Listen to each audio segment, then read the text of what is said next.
When you see that picture of Air Force One, it's just iconic, right? Yeah, Powerful. definitely. It signals something important. Yeah, and behind that image, there's always stuff happening. Yeah. Today, we've got a really interesting piece of that puzzle. Absolutely. Our sources are pointing towards a pretty noteworthy development, all about presidential travel. Yeah.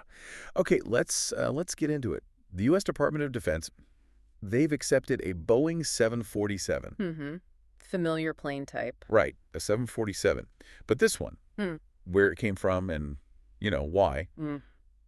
that's what we're diving into. Exactly. Our mission today is sort of understanding what this specific acquisition means for presidential transport, specifically for former President Trump.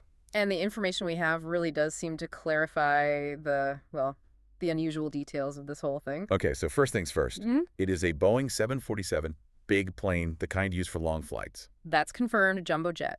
But here's the interesting part. The seller wasn't Boeing. Oh. No, our info says it came from the government of Qatar. Qatar, wow, okay, so it's a pre-owned aircraft then? Seems that way. And the recipient, like you said, the U.S. Department of Defense, they have it now. Okay, DOD has a 747 from Qatar, which brings us to the big question. Why? What's it for? Well, according to the Pentagon spokesman, Sean Parnell, his official statement said this plane is specifically earmarked Yeah. to be retrofitted for transporting former President Trump. For Trump. Okay, so this is planning ahead, setting things up for a former president's travel needs. It certainly suggests that, yeah, proactive planning. That's really interesting. Getting a plane from Qatar for a former president, handled by the Defense Department, makes you think about the logistics involved, beyond just the current person in office. It really does. And the timing, the acceptance happened under Secretary of Defense Pete Hegseth. Oh, okay. So that puts a time frame on it. Maybe specific reasons or, justifications back then? Could be. And one point that's heavily stressed in our sources What's that? is that this whole acceptance, the whole process, followed all federal rules and regulations. Right. That's important.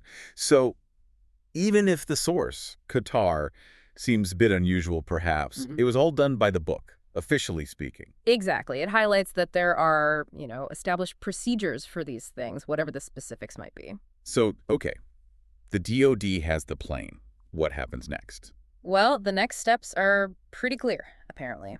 Focus on security, first and foremost. That's non-negotiable for presidential transport. Absolutely paramount. And then addressing what they call the functional mission requirements. Which basically means Yeah, kitting it out, right? Making sure it has everything needed. pretty much. Think the secure communications, maybe specific office facilities on board, medical capabilities, everything needed for the president, or former president in this case, to function effectively and safely while airborne. It's not just putting in some nice seats. It's a huge customization job. Oh, definitely. Highly sophisticated systems have to be integrated. It's a flying command center, essentially. So pulling this all together for you, listening, what's the big picture?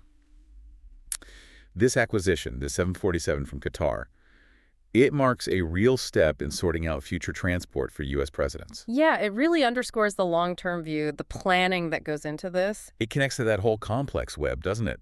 Supporting presidential travel involves so many parts of the government, specific needs, stuff most people don't really think about. Exactly. It's a continuous, very demanding process, always ongoing. Right.